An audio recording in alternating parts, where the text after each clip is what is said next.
everybody, welcome back. This is Ira Anthony. Today I'll be doing something a little different.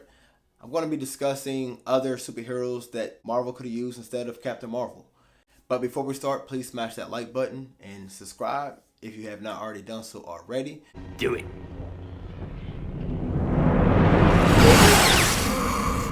Alright, but let's get started. So, Captain Marvel. Personally, I have a bias. I never really cared for that character, even in comics.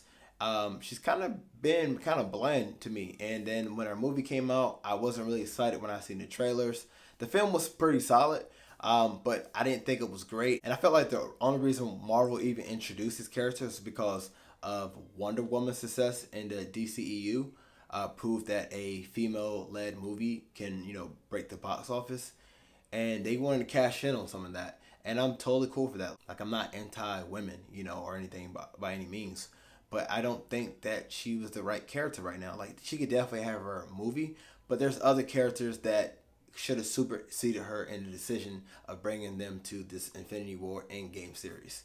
And so I'm going to name a few right now. To be exact, I have 3 heroes that I feel that should have replaced Captain Marvel and joined the MCU. And so, number 1, the Silver Surfer. The Silver Surfer plays a big part in Infinity Wars. And just like the Silver Surfer as a whole is a really cool character, and his backstory is dope. And if you don't know anything about the Silver Surfer, Surfer's real name is Norman Rad. He lives in this utopian society where there's no crimes, no war, no diseases, no homelessness. They pretty much got life figured out until they encounter Galactus, which is the devourer of worlds, and he's come to consume their planet, because that's what he needs for his survival. Norman convinces him like, hey, if you spare my planet, I will make sure you feast better than you never done before. Galactus basically grants him with the power cosmic that gives him an array of abilities. Most importantly is super speed. To me, Silver Surfer is easily the fastest character in all of Marvel comics. Then DC has the Flash, Marvel has the Silver Surfer. And I know Marvel has his Quicksilver too, but he can't even outrun a bullet apparently. You didn't see that coming. But Silver Surfer is an absolute powerhouse, and he would definitely give Thanos a lot of problems. For one, he has energy absorption. He even defeated the Hulk by just absorbing all the gamma rays, radiation out of his body, and forcing him to resort back to his regular Bruce Banner form. Number 2, Adam Warlock. Another character that plays a really integral part of the Infinity War saga. Adam Warlock doesn't really do a lot of hands-on fighting with Thanos, but he kind of serves as like the commander for all the heroes. He brings them all together like, hey, we're going to figure this thing out. And he's a very Jesus-like character, and I'm pretty sure they're going to depict him differently once he does come, because they've already hinted at Adam Warlock. If you watch the post-credit scene of Volume 2 of Guardians of the Galaxy, so he's definitely coming. And, Adam Warlock was originally created to be a villain, but he turns against his creators and becomes a hero. And he comes from the Soul Stone, and so a lot of people speculated that he was going to be the one to bring people out of the Soul Stone that Thanos snapped away, but we didn't get that. But it would have been dope to have him. Next and last on my list, no one's really thinking about this character. This is just for me.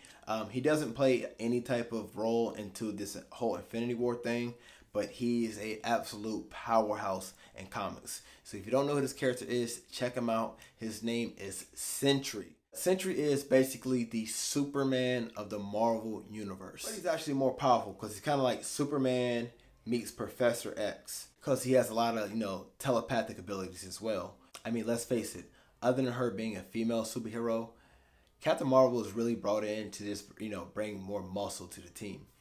And Sentry's way more powerful than Captain Marvel can even dream of.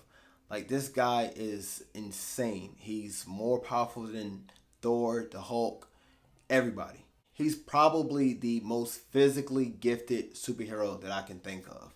And it'd have been really cool to see him go one-on-one with Thanos, because Thanos would have had a really hard time.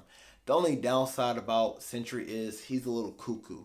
He has this, almost like Jean Grey in the Phoenix Force, he has this thing called the Void. that can come out and kind of take over and even change the temperament of Sentry. And this thing is like pure evil, and Sentry tries to, like, suppress him, but the void comes out eventually sometimes. So on one hand, Superman is a really cool hero, but on the other hand, he's an unstoppable villain. But anyways, let me know what you guys think. Were there any heroes that you guys would have liked to see in these last two films? Let me know. Drop them down in the comments down below. Did you like my picks? And if you like this video, go ahead and give me a thumbs up. And I'll catch you guys next time.